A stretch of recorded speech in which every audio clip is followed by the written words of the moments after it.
नहमदुहु व नुसल्ली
जो तेरा तिफ्ल है कामिल है या गौस, जो तेरा तिफ्ल है कामिल है या गौस, तो फैली का लक़ब वासिल है या गौस, तो फैली का लक़ब वासिल है या गौस।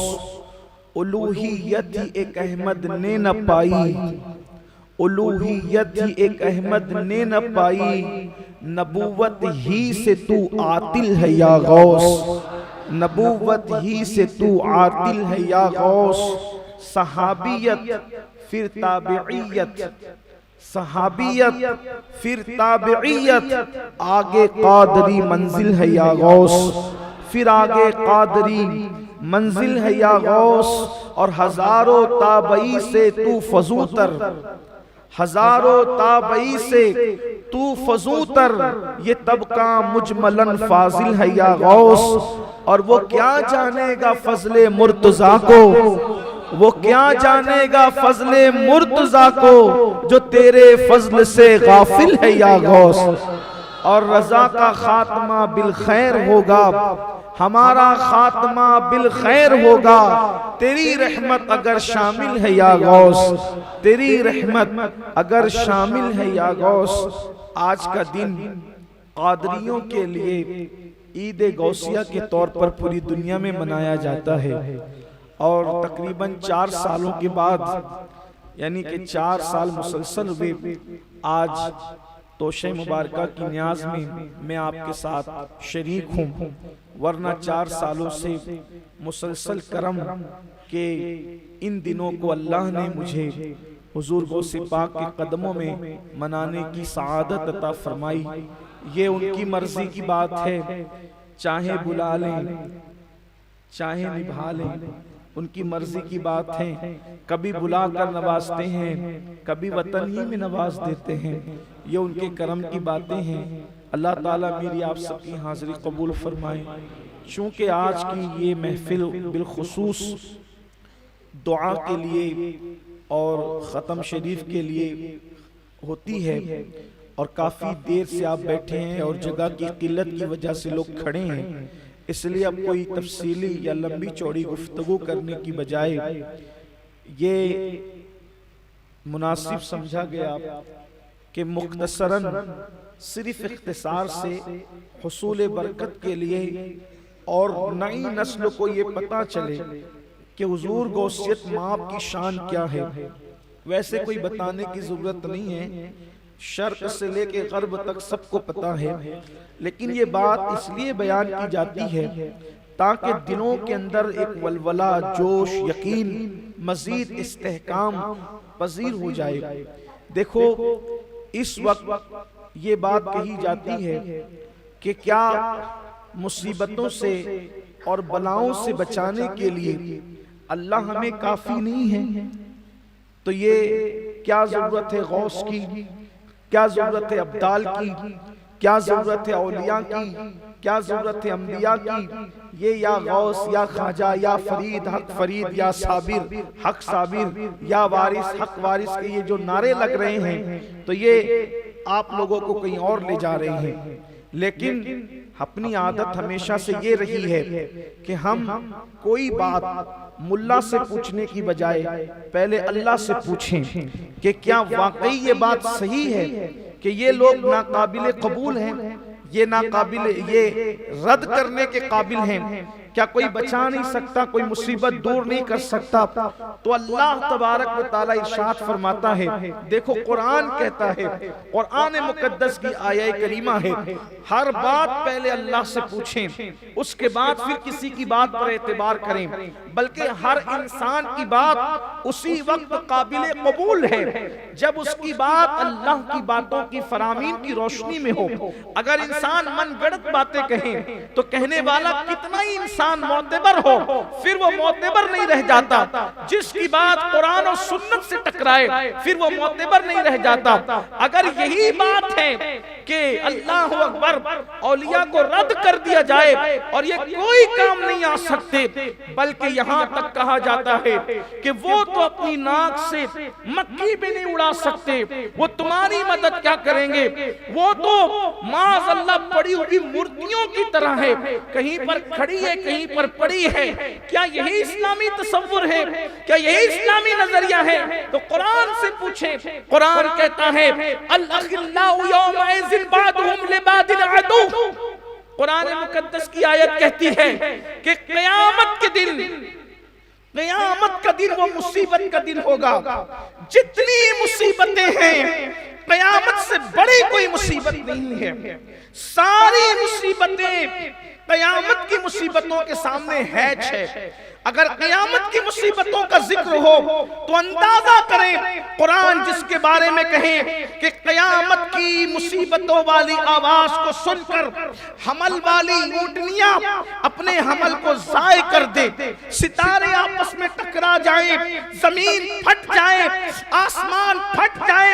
जिब्रील अमीन के बारे में कुरान कहता है यौम यक़ूमुर रूह वल मलाइका सफ़्फ़न ला यतकल्लमून इल्ला मन कि जिब्रील और सारे फरिश्ते क़यामत के दिन अल्लाह की हैबत की वजह से थर थर कांपे, किसी में कलाम की जुर्रत नहीं। कोई माँ किसी बेटे के काम ना आए, कोई बाप अपने बेटे के काम ना आए, रिश्ते खून के टूट जाएं। कुरान कहता है उस वक्त का हाल ये है कि सारे गहरे दोस्त अखिल्ला खलील की जमा है, और खलील कहते हैं गहरे दोस्त को, दोस्ती की इंतहा को खलील कहते हैं।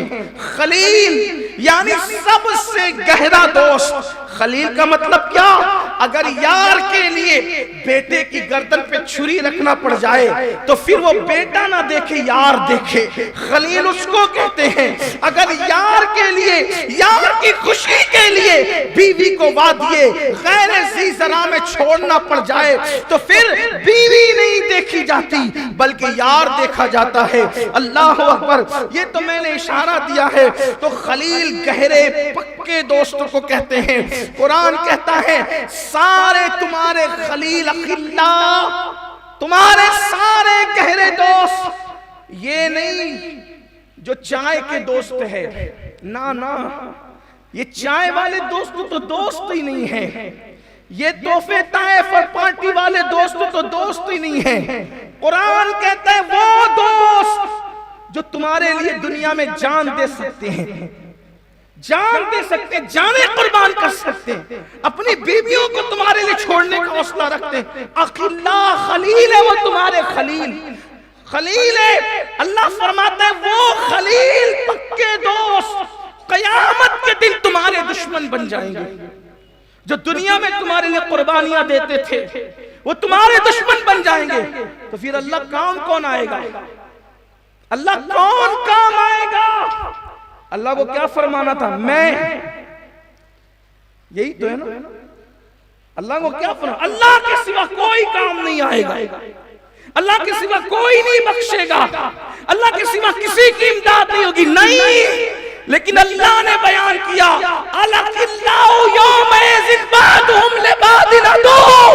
कोई तुम्हारा खलील दोस्त तुम्हारे काम नहीं आएगा, बल्कि वो दुश्मन हो जाएगा, अदू वो तुम्हारा दुश्मन हो जाएगा। दुश्मन कैसे होगा? वो कहेगा मुझे जन्नत में डाल दे, मेरे बदले इसको जहन्नम में डाल। बड़ी कुर्बानी हदीस की, लेकिन आज नहीं। आज तो मई में नफ्सी नफ्सी। कुरान कहते जहां गहरे दोस्त तो दुश्मन होंगे, कौन काम आएगा? इल्लल मुत्तकीन, वहां पर मुत्तकी लोग तुम्हारी मदद करने के लिए आएंगे। अल्लाह से पूछो, अल्लाह ये मुत्तकी लोगों का पहचान, इनका तारुफ और जरा वाज़े करा दे कि ये मुत्तकी कौन है। तो कुरान कहता है इन औलियाहु इल्लल मुत्तकून, मुत्तकी और कौन हो सकता है? वो मेरे वली ही है जो मुत्तकी लोग। वो जो वली कयामत की मुसीबत से बचा सकता है, क्या वो वली दुनिया की मुसीबत से नहीं बचा सकता? और ये तो वलियों का मामला है, ये तो वलियों का मामला है। हर वली कयामत की मुसीबत से बचाएगा। जो वलियों का वली सैयदुल औलिया हो, जिसका कदम हर वली की गर्दन पर हो, उस वली की शान का आलम क्या हो। और फिर बात यह है, मुत्तकी काम आएंगे। मुत्तकी, मेरा गौस मुत्तकी नहीं, मुत्तकी नहीं बल्कि इमामुल अत्किया है। और मेरे अहले सुन्नत के इमाम ने फिर बयान किया, गौस आजम इमाम। अरे जब मुत्तकियों की आवाम क़यामत में काम आएगी, जो मुत्तकियों का इमाम होगा उसकी शान का आलम क्या? कहते हैं गौस आजम इमाम मुत्तका वन मुका। गौस आजम इमाम मुत्तका वन मुका, जलवे शान कुदरत पे लाखों सब। ये क़यामत में काम आने वो लोग हैं, दुनिया में क्यों काम ना आए? तो और फिर गौस पाक, बस इसी पे बात मुकम्मल कर दी जाए। कौन गौस पाक? शेख अब्दुल हक मुहद्दिस देहलवी फरमाते हैं, जिसके आंगन में, जिसकी खानकाह की आंगन में सिर्फ झाड़ू देने से अल्लाह ने लोगों को विलायत अता की। और जब गौस पाक का जाहिरी दौर था, गौस पाक का जब जाहिरी दौर था, उस वक्त तो कोई गौस पाक के मोहल्ले से कोई वली जाता था, वली ऐसे डायरेक्ट नहीं जा सकता था।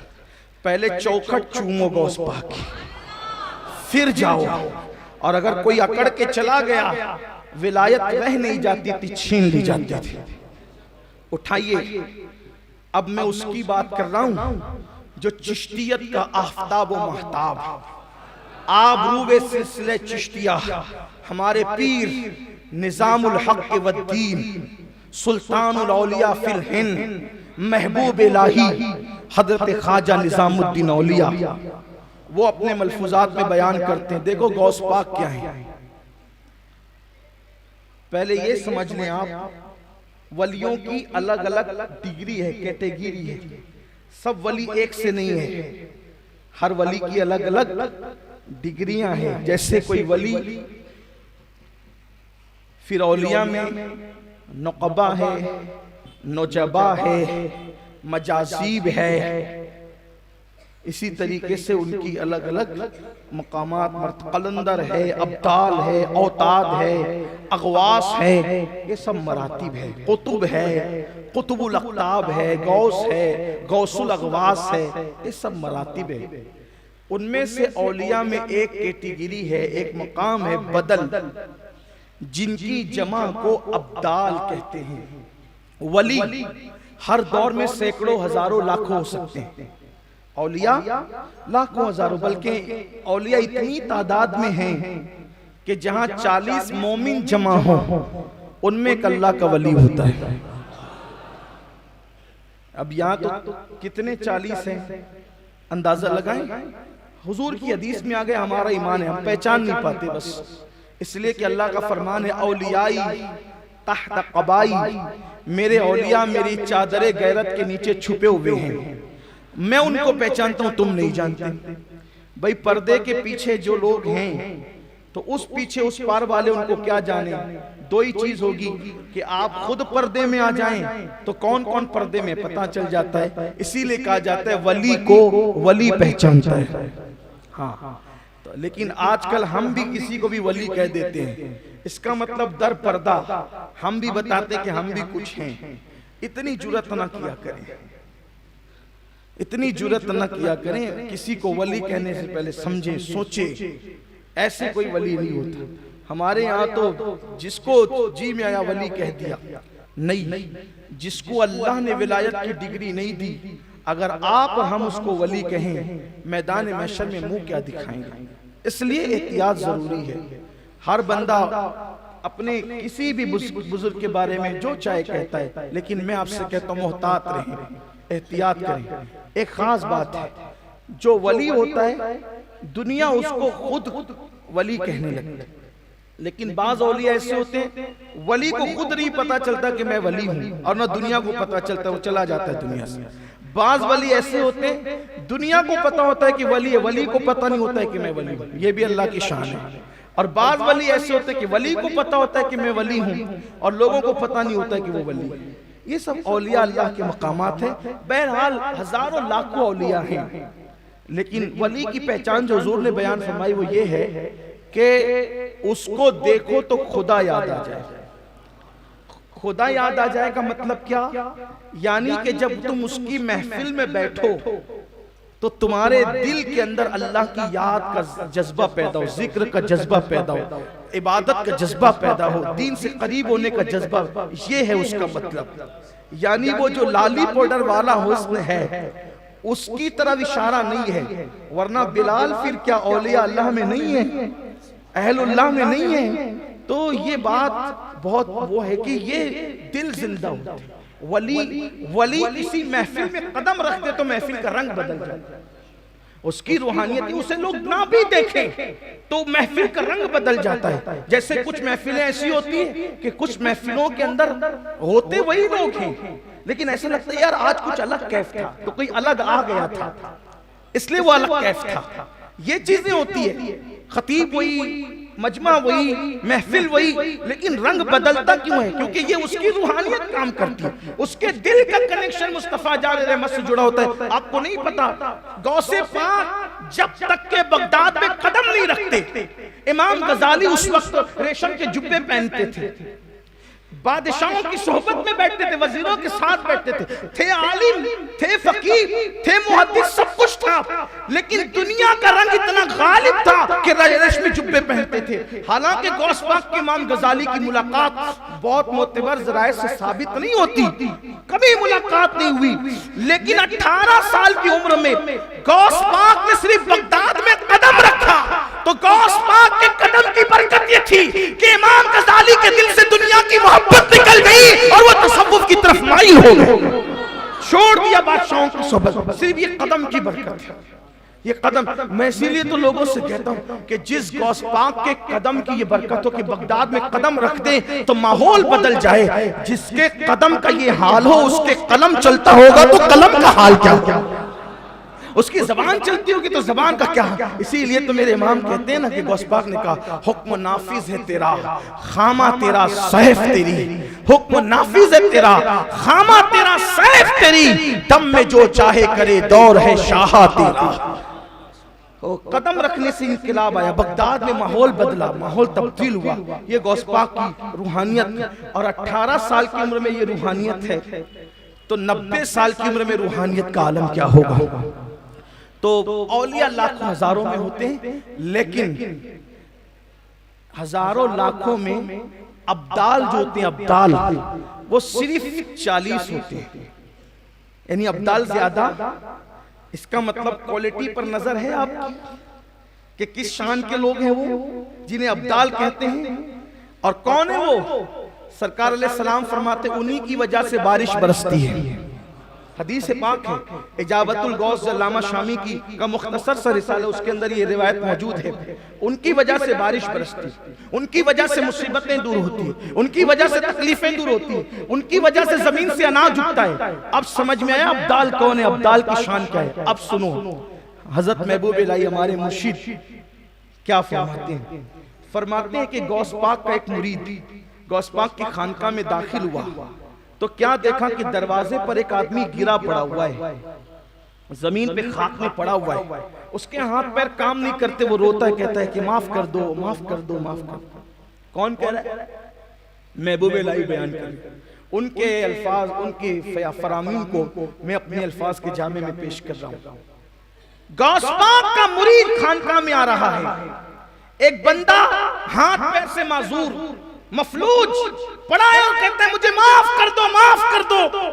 और मुरीद जैसे दाखिल हो तो कहा जरा सिफारिश कर दो कि माफी मिल जाए।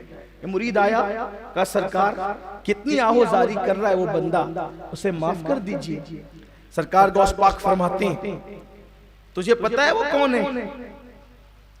कौन है तुझे पता है? नहीं हुजूर मुझे कुछ भी नहीं पता, बस इतना है कि उसने मुझसे कहा कि भाई माफ कर, माफी मिला दो, तो मैं माफ सिफारिशी बनकर आ गया माफी मांगने के लिए। फरमाया बेटे वो अब्दाल है, अब्दाल, अब्दाल में से है वो। कौन? चौखट पे पड़ा हुआ, चौखट पे वो जो बंदा पड़ा है वो अब्दालों में से, मामूली आदमी नहीं है। अहदीस जिनकी फजीलत बयान कर रही है, फरमाते मेरे मुर्शिद गौस पाक वो अब्दालों में से। कहा हुजूर इसका ये हाल कैसे हो गया? फरमाया ये और इसके साथ दो लोग और थे, वो भी दोनों अब्दाल थे, ये तीनों बगदाद से उड़ते हुए जा रहे थे। अल्लाह ने इनको उड़ने की ताकत दी, कुव्वत दी, सलाहियत दी। ये बगदाद से उड़ते हुए जा रहे थे, जैसे ही मेरी खानकाह आई, इसका एक दोस्त दाएं हट गया कि शेख अब्दुल कादिर जिलानी की खानकाह गई, इसका दूसरा दोस्त बाएं हट गया कि शेख अब्दुल कादिर जिलानी की खानकाह गई।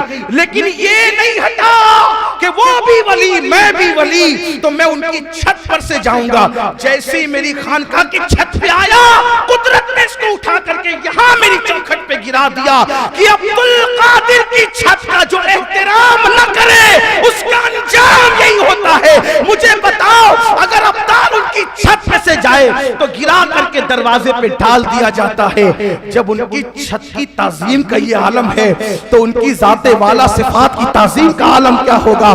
फिर गौस पाक फरमाते क्योंकि करीमुल अबवैन थे, करीम इब्ने करीम, सखी इब्ने सखी, दाता इब्ने दाता, आका इब्ने आका। सरकार गौस पाक फरमाते हैं तूने कहा जा मैंने उसको माफ कर दिया, जा मैंने उसको माफ कर दिया। एक कहना था माफ कर दिया, वो फिर उड़ता हुआ चला गया। ये है गौस पाक। आम वली जब क़यामत में काम आते हैं, गौस पाक क्यों काम ना आए? दुनिया में क्यों? इसीलिए गौस पाक फरमाते हैं मेरे मुरीद घबरा मत, मेरे मुरीद घबरा मत। अगर तुझे ठोकर लगे और तू गिरने लगे तो मैं तेरा हाथ थाम कर तुझे गिरने से बचा लिया करता, गिरने नहीं देता तुझे, तेरी सतर पोशी करता हूं। अगर कोई तेरा सतर खोल दे तो तेरा सतर पोशी करता हूं। फरमाते हैं जो मेरा मुरीद हो जाता है फिर मैं उसको जलील नहीं होने देता, उसकी इज्जत का मैं मुहाफिज बन जाता हूँ, उसको जलील होने नहीं देता। इसीलिए तो लोग कहते हैं जब तक बिका न था तो कोई पूछता न था, तुमने खरीद कर मुझे अनमोल कर दिया। ये गौस पाक है। क्या इनकी शान बयान हो, क्या मकाम बयान हो, वक्त काफी हुआ है, लेकिन मेरा दामने दिल एक वाक़े की तरफ खिंच रहा है ताकि मैं आपको बताऊं कि मेरे गौस अब्दाल की बात आई है तो मुझे बात याद आई। इसी पे बात मुकम्मल करता हूं कि गौस पाक की चौखट पर एक ऐसे शख्स को गौस पाक ने बिठाया, बजाहिर जो कोई बेचारे पढ़े लिखे नहीं थे। आमतौर पे ऐसे होता है कि छोटे मोटे काम उनको सौंपा जाता है, हम जैसे लोगों को कि भाई चलें कुछ पढ़े लिखे नहीं है तो कुछ आप ही कर दें, ऐसा होता है ना, ये आप कर ले वो आप कर ले। तो गौस पाक की चौखट पर एक ऐसा शख्स जो बहुत ज्यादा पढ़ा लिखा नहीं, सीधी सादी भोली भाली तबीयत का आदमी था। गौस पाक ने कहा बेटे मेरी खानकाह में जो लोग आते हैं तुमने उनको लोटे में भर करके पानी देना है, बस लोटे में भर के पानी दिया करो, लोग वुजू कर लिया करें, जरूरत पूरी कर लिया करें, इतना काम तुमने करना है। इस तरह करते करते गौस पाक की चौखट पे बैठे हुए उस शख्स को 40 साल बीते। कितने साल बीते? 40 साल बीते। तवज्जो करना, आपकी आज की महफिल से मुताल्लिक खास ये बात है, अल्लाह करे यकीन अपना पुख्ता हो। देखो बिन यकीन के कुछ नहीं मिलता, क्योंकि मुझे आज से पहले कई लोगों ने कहा कि हुजूर शरीफ फूल और तोशे शरीफ की नियाज जितने लोग ले गए अल्लाह ताला ने सबको औलाद से नवाजा। अब तो लोग बाहर से भी जो वो कि हमारे लिए हमने यही कहा भाई देखो कोई नई चीज नहीं है, यही है सब, बस यकीन से खाने की जरूरत है, यकीन चाहिए। मैं तो ये कहता हूँ यकीन हो तो खाने की भी जरूरत नहीं है, यकीन हो खाने नाम काफी है, नाम काफी है। वल्लाह यकीन हो तो फिर नाम की भी जरूरत नहीं है, सिर्फ ख्याल काफी है। ये उनकी शान की बात उनको लोग जानते क्या है। गौस पाक खुद कहते हैं मुझे कोई नहीं जानता, और फरमाया कि मुझे किसी के बराबर मत समझा करो, किसी को मेरे बराबर मत समझा करो, क्योंकि अल्लाह ने फरमाया आलमो माला तालमून, मैं जानता हूं तुम नहीं जानते। तो फरमाया वो अब्दुल कादिर तो है जिसको अल्लाह जानता है, तुम नहीं जानते। गौस पाक फरमाते इंसानों के भी पीर हैं, सब इंसानों के पीर है ना, पीर फरमाते उनके पीरों का नाम अब्दुल कादिर जिलानी, इंसानों के पीरों के पीर का नाम अब्दुल कादिर जिलानी। जिन्नात के भी पीर हैं, जिन्नात के भी पीरों के पीर का नाम अब्दुल कादिर जिलानी। फरिश्तों के भी पीर हैं, फरिश्तों के भी पीरों के पीर का नाम अब्दुल कादिर जिलानी। कोई है ऐसा लाओ जो फरिश्तों के भी पीरों का पीर हो। ये है गौस पाक की शान। इसको शेख मुहक्किक ने भी लिखा है, इमाम अहले सुन्नत ने भी लिखा, बहुत बड़े बड़े बुजुर्गों ने इसको लिखा है। ये शान है गौस पाक की। तो वो जो साहब थे वो वुजू का पानी लोटे में भरकर लोगों को जरूरत के लिए देते थे। 40 साल बीते, अब खादिम थे, खिदमत करते थे। इस बुनियाद पर गौस पाक की महफिल में सोहबत में ज्यादा रहने का वक्त नहीं मिलता था, और गौस पाक की महफिल में आते कौन थे? बड़े बड़े अगवास, अब्दाल, कुतुब, ये सब आते थे। अब बल्कि वहां तो हाल ये था कि अगर चोर भी चला आता तो वो भी चोर बनकर जाता नहीं था, आता था चोर कुतुब बनकर जाता था। चोर आए कुतुब बनकर जाए, ये शान है मुर्शिद गौस पाक की। तो बड़े बड़े लोग दूर दूर से आए मिलने के लिए, वो पानी देते रहे।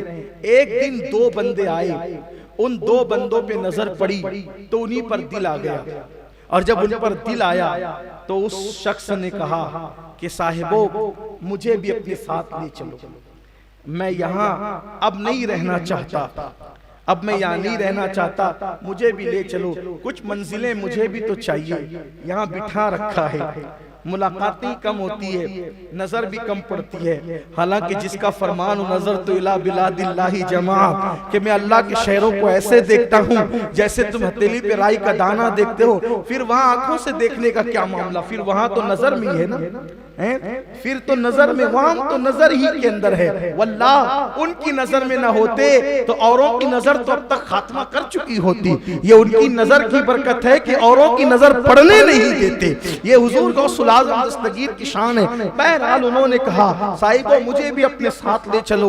वो दोनों थे अब्दालों में, वो भी दोनों अब्दालों में से थे। मुर्शिदी गौस पाक को मिलने आए थे। जब इन्होंने कहा, और अब्दाल लोग बड़े सीधे साधे भोले भाले होते हैं, वो किसी को ना नहीं कहते। मेरे आका फरमाते हैं वो भूखे रहते हैं, खाते नहीं है, जल्दी से नहीं खाते। वो उनसे कोई झगड़ा करता है तो वो लोगों से लड़ते नहीं है, उनको कोई मार दे तो वो माफ कर देते हैं। वो किसी के लिए दिल में कीना नहीं रखते। उनकी शान ये होती है कि वो ज्यादा नफिल नमाज रोजे पर तवज्जो नहीं देते, बल्कि उनकी तवज्जो दिल की सफाई पे होती है। उनके दिल में किसी के लिए बुग़्ज़ नहीं, कीना नहीं, अदावत नहीं। खुद भूखे रह के दूसरों को खिलाते हैं। लोग उन पर जुल्म ढाते हैं, वो लोगों के लिए करम की दुआएं करते हैं। अब्दालों की पहचान है। और वो लोग भूखे प्यासे ज्यादा रहते हैं, लेकिन उन पर दिल आ गया तो इन्होंने कहा चलिए मैं भी चलता हूं। उन्होंने कहा चले ठीक है चलते हैं। चले, थोड़ी दूर चले थे। जो नाजो नाम में पलता है फिर उसके तो नखरे कुछ और होते हैं। कुछ दूर चले, कहा हजरात मुझे तो भूख लग गई, इसलिए कि मैं जहां से आ रहा हूं वहां खाने पीने और दस्तरखान बड़े वसी थे, क्योंकि गौस पाक का लंगर ऐसा शानदार चलता था, आज भी चलता है, आज भी चलता है। उस दौर में गौस पाक की ज़ाहिरी हयात में भी चलता था। और गौस पाक कहते हैं मुझे खाना खिलाने से बड़ी कोई नेकी नजर ही नहीं आई नेकी के दफ्तर में। फरमाया काश मेरा अल्लाह मुझे नवाजता तो मैं पूरी दुनिया को खाना खिलाता। मुर्शिद गौस पाक ने कह क्या दिया, अल्लाह ने जबान क्या पूरी की। मुर्शिद आप कहते हैं कि मैं पूरी दुनिया को खिलाता, आप तो कब्र में सोने के लिए 900 साल हो गए। पूरी दुनिया में कादरी गुलाम 11वीं के नाम पर हर रोज दुनिया को खिला खिला रहे हैं, हर रोज दुनिया को खिला रहे हैं। जबान आपकी कुदरत ने पूरी कैसे की, अल्लाह अकबर। ये मुर्शिदी गौस पाक तो कहा वहां बड़े नाजो नम थे, भाई मैं तो भूखा हूँ। उन अब्दालों ने कहा हज़रत हम खाने पीने वाले लोग नहीं हैं, हम 24 घंटे में एक बार खाते हैं, और वो भी पका कर नहीं खाते, खरीद कर नहीं खाते, अल्लाह देता है तो ही खाते, वरना हम ऐसे नहीं खाते। आप वापस जाएं, आप हमारे साथ रहने के काबिल नहीं हो। आप नहीं आ गए तो अब चलना ही पड़ेगा। काफी 24 घंटे में एक बार, 24 घंटे हुए, भूख से हालत खराब, मुफ्त पाला था कभी काम की आदत न हुई, हाय आज ये हाल हो गया। तो भूख से निढाल, भूख तकलीफ थकन सब कुछ, 24 घंटे बीते। कहा हज़रात रहम करो, मर ना जाए, खाने का इंतजाम करो। एक बदल ने मुसल्ला बिछाया, 2 रकात नमाज पढ़ी, दुआ की, 3 कटोरे सालन, 3 रोटी आसमान से नीचे उतरी। हाँ, ये अहले हवस के लिए नहीं। आप कहेंगे दलील क्या? दलील तो अहले सुन्नत की किताबों में है, लेकिन मैं इसको बुखारी मुस्लिम से पेश नहीं कर सकता, इसलिए कि ये बात बुखारी मुस्लिम के बहुत बाद में है। तो जैसे कि लोग कहते हैं कि भाई अगर जो है वो गौस पाक रज़ी अल्लाह अन्हु ने मुर्दा जिंदा किया तो बुखारी में कहा है, तो जाहिर सी बात है बुखारी के लिख जाने के 300 साल के बाद पैदा हुए, तो फिर उसने बुखारी में कहाँ आना है। तो ये भी एक अजीब सी बात लोग करते हैं, लेकिन लोगों को इतना पता होना चाहिए कि बुखारी से पहले तो कुरान में मौजूद है कि वली ने मुर्दा जिंदा किया है, वरना सूरह यासीन किस चीज का नाम है? सूरह यासीन के अंदर मौजूद है सादिक, सदूक और शमून का जो वाकया है, ये उसी के अंदर मौजूद है कि वलियों ने मुर्दा जिंदा किया है। और उसका मामला ये है कि जब वो मुर्दा जिंदा कर रहे थे तो हजरत ईसा अलैहिस्सलाम चौथे आसमान पे कह रहे थे, मौला मेरी उम्मत का वली दुआ कर रहा है, लाज रखना तेरा काम है। सिफारिश कौन कर रहा था? ईसा अलैहिस्सलाम, कि मेरा वली दुआ कर रहा है, लाज रखना तेरा काम है, क्योंकि वो मेरे दीन का मुहाफिज बनकर खड़ा है। तो अब क्या हमें कुरान से ये सबक नहीं मिलता कि अगर सूरह यासीन ये बता रहा है कि उम्मत ईसा दुआ करे, उम्मत ईसा का वली, तो फिर सिफारिश के लिए हजरत ईसा खड़े रहते हैं कि मेरे दीन की हक्कानियत का सवाल है, तूने मुर्दा जिंदा करना है अगर उसने कह दिया तो। और जब गौसे पाक कहते होंगे कुम बिइज़्निल्लाह, तो मुस्तफा जाने रहमत कहते होंगे मेरा अब्दुल कादिर खड़ा है मौला, अब लाज तेरे हाथ। अब मामला सिर्फ दीन का ही नहीं, दीन का भी है, मुहय्यिद्दीन का भी है। तो सिफारिश ईसा से जब ये काम होता है तो सिफारिश मुस्तफा से भी होता है। ये सूरह यासीन कह रही है, अखस करने की बात होती है, लेकिन उनको ये बातें कहां से मिले? जिनको बाबे मदीनतुल इल्म से फैज़ ही ना मिले, जिनके कनेक्शन कटे हों, उनके घर में भी बिजलियां रोशन होती है।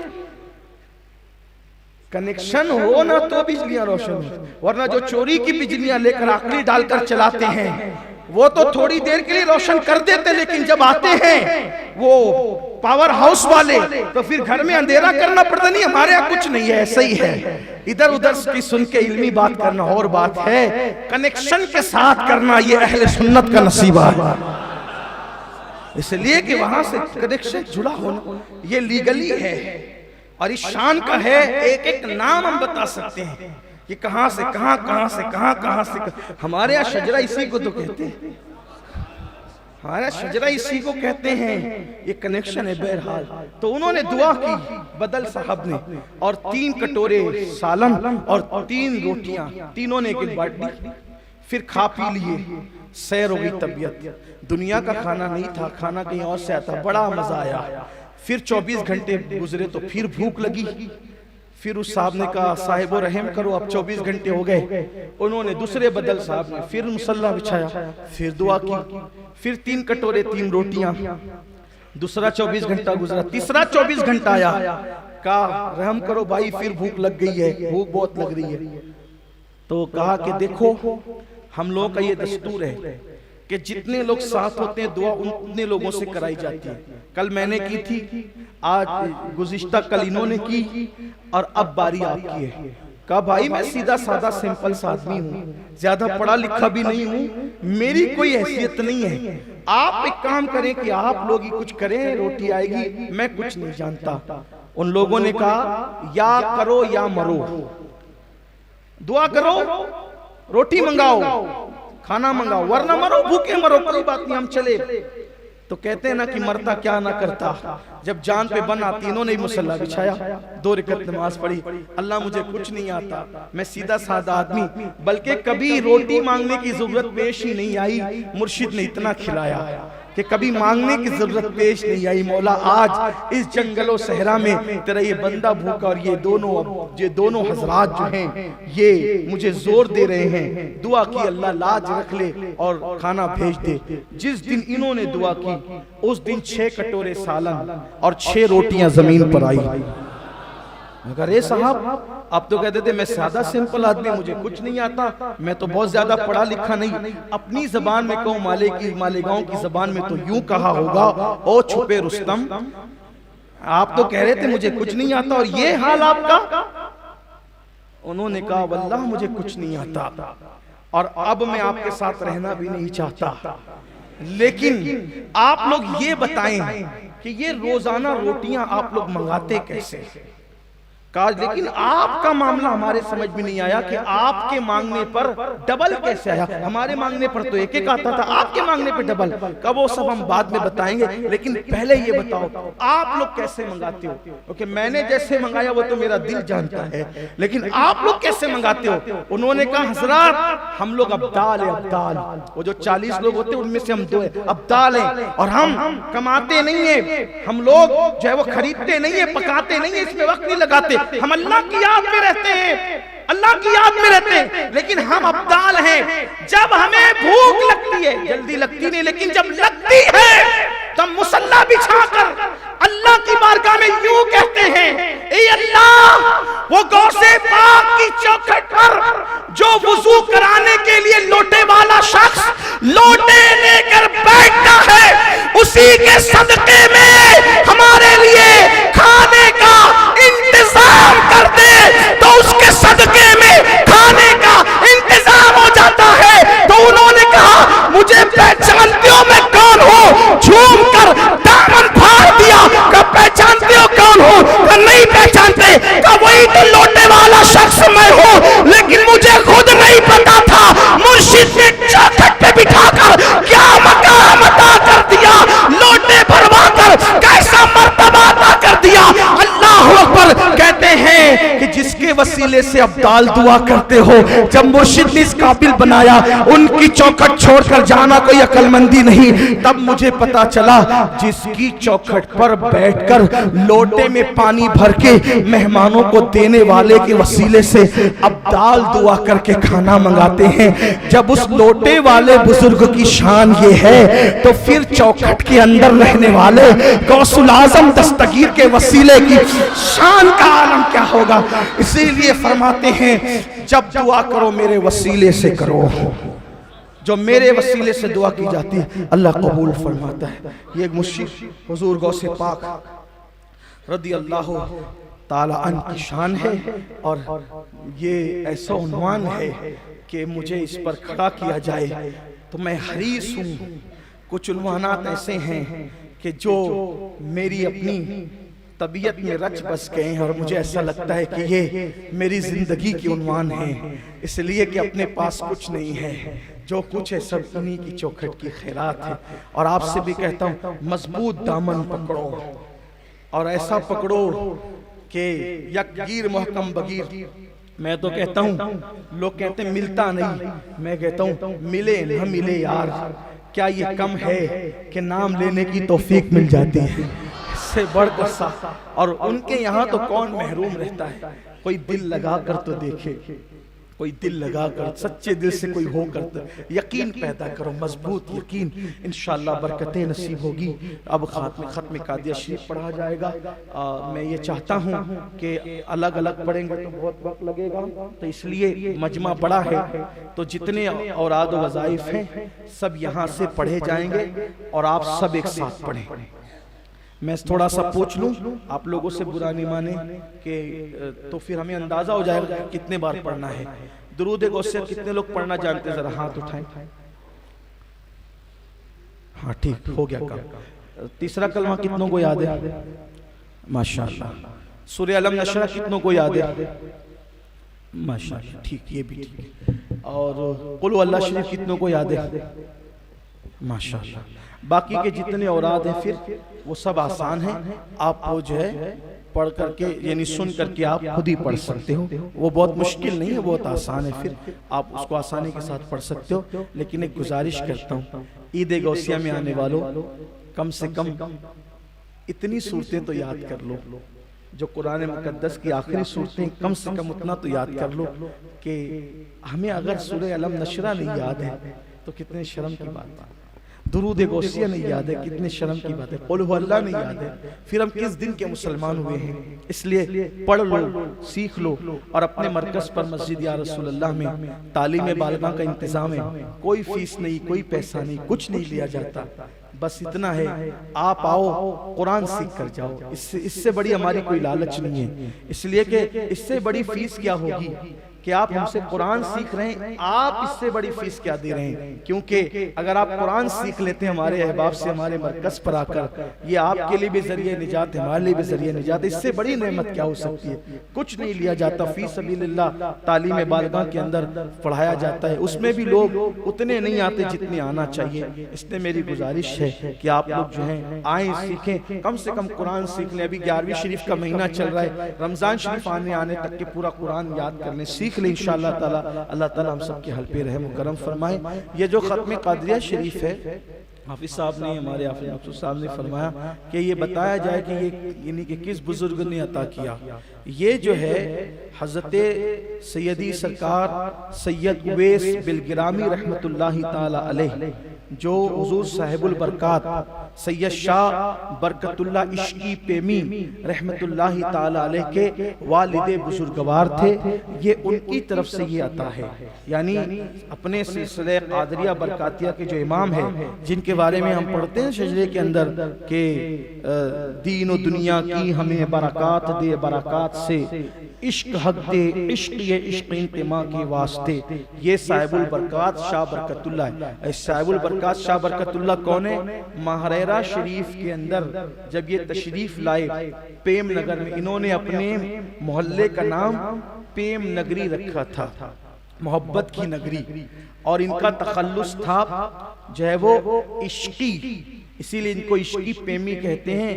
ये अल्लाह का जिक्र ऐसा करते थे कि परिंदे इनसे अल्लाह का जिक्र सुनकर अल्लाह का जिक्र करने वाले बन गए थे। मोहल्ले के परिंदे उड़ते चलते फिरते जो है साहिबुल बरकात से जो है वो जिक्र खुदा सुन करके जिक्र करने वाले हो गए थे। बहुत बड़े बुजुर्ग हैं, बड़े अजीम बुजुर्ग हैं, और कभी वक्त होगा तो इंशाल्लाह इन पे ही बयान होगा, लेकिन सुन ले उनका जिक्र आया है। तो ये चिश्ती घराना, इनका सिलसिला जो था ये चाहे वो खानदानी तौर पर चिश्ती मशाइख से होते हैं, क्योंकि इनके जद्दे आला सैयद मोहम्मद दावतुस सुगरा फातह बिलगिराम ये जो थे, ये डायरेक्ट ख्वाजा कुतुबुद्दीन बख्तियार काकी के मुरीद और खलीफा थे। लेकिन चिश्ती होने के बाद भी इनका दिल गौस पाक से बहुत लगा हुआ था। हालांकि कोई चिश्ती गौस पाक से कभी दुश्मनी नहीं करता। हाँ, जाहिर सी बात है, वहां तो कोई सुन्नी किसी वली से दुश्मनी कैसे करेगा, लेकिन दिलों की बात होती है, किसी दिल में कोई ज्यादा समा जाता है, ऐसा होता है ना। तो गौस पाक से दिल लगा हुआ था। तो गौसे पाक ख्वाब में तशरीफ लाए, फरमाया कि तुम कादरी सिलसिले का इजरा करो और कादरी सिलसिले में मुरीद करो। जो तुम्हारे जरिए से कादरी सिलसिले में मुरीद होगा और तुम्हारे खुलफा के जरिए से कयामत तक कादरी सिलसिले में मुरीद होगा, गौस पाक कहते हैं मैं वादा करता हूं मैं उन सबको जन्नत में ले जाऊंगा। ये साहिबुल बरकात से वादा है। इसीलिए कादरी बरकाती सिलसिला वहां तक पहुंचा कि शायद कोई खानका अभी तक इससे महरूम न रही। हजरत के चौथे मुकद्दसा की खानका जो तकरीबन 600 साल से जायद से खिदमत अंजाम दे रही है, वहां के जानशीन और सज्जादा नशीन हुजूर आला हजरत अशरफी मियां रहमतुल्लाह अलैह भी बरकाती निस्बतें हासिल करने के लिए महाराज शरीफ आए। इमाम अहमद रजा मुहद्दिस बरेलवी उनके वालिद, और फिर उसके बाद बदायूं के शाह अब्दुल मजीद ऐनुल हक से लेकर हजरत फजले रसूल, हजरत ताजुल फऊल मौलाना अब्दुल कादिर बदायूनी, मौलाना अब्दुल मुक्तदिर बदायूनी, मौलाना अब्दुल कदीर बदायूनी, ये एक सिलसिला है। और भी सिलसिले बरकातिया की बड़ी बरकतें हैं। अल्लाह का शुक्र है कि कादरी हैं और हर कादरी काबिल कद्र हैं, लेकिन जिनसे गौस पाक ने वादा किया हो, जिनसे गौस पाक ने वादा किया हो कि आपके सिलसिले में क़यामत तक जो मुरीद होगा आपके जरिए से मैं उसको जन्नत में ले जाऊंगा, उसकी शिफात करूंगा, बख्शिश करवाऊंगा। इसीलिए यहाँ कादरी करंट बहुत ज्यादा है। इनके खानदान के सरकार शाह हमजा आइनी, वो अपना लक़ब आइनी रखते थे, अपना तखल्लुस आइनी रखते थे। उन्हीं का मशहूर ज़माना कलाम है, गौसे आज़म बमने बेसरो सामा मददे क़िबले दी मददे काबे इमा मददे। और मक्ते में कहते इंतज़ारे करमे तुस्त मने आइनी रा ऐ खुदा जुओ खुदा बीनो खुदा दा मददे। जब ये कलाम लिखा सरकार हमजा आइनी ने तो गौस पाक ने आलमे बेदारी में कई मरतबा उनसे कहा वो पढ़ के सुनाओ गौसे आज़म बमने, वो पढ़ के सुनाओ गौसे आज़म बमने। कई मरतबा गौस पाक ने उनसे सुना। ये इतना मकबूल ज़माना कलाम है। और फिर हुजूर अच्छे मियाँ ने सरकार कादरियत की शान यूं बयान फरमाई, कहते हैं गुलामे गौसे आज़म बेकसो मुस्तर नमी मानन, अगर मानन शबे मानन शबे दीगर नमी मानन। कहते हैं गौस पाक का गुलाम कभी मुस्तरिब हो ही नहीं सकता, परेशान हो ही नहीं सकता। क्यों नहीं हो सकता? अल्लाह अकबर, क्योंकि वो गौस पाक का गुलाम है। कहते हैं अगर गौस पाक का गुलाम परेशान भी होता है सिर्फ एक रात के लिए होता है, उसके बाद फिर कभी नहीं होता। तो ये गौस पाक की गुलामी का इनाम है। आइए अब अल्लाह की बारगाह में तौबा इस्तिग़फ़ार करें और थोड़ा सा अगर खिसक सकते हो तो, अगर हालांकि गुंजाइश नहीं है लेकिन फिर भी, क्योंकि मुझे बहुत एहसास इसका होता है कि हुजूर का कोई उम्मती खड़ा हो, हम लोग इत्मीनान से बैठे हो, तो मुझे थोड़ा सा दिल मेरा वो होता है। अगर बना सकते हो जगह तो बना। इधर इधर इधर वाले दुरूद शरीफ पढ़ते हुए। अल्लाह का फरमान है, अल्लाह का फरमान है कि अगर तुम महफिलों में अपने भाइयों को जगह दोगे तो अल्लाह तुम्हें जन्नत में जगह अता फरमाएगा। और करीब, हाँ आप आ जाए करीब। आइए सब मिलकर पहले तौबा कर लें, फिर हाफिज साहब हमें वजीफा पढ़ाएंगे।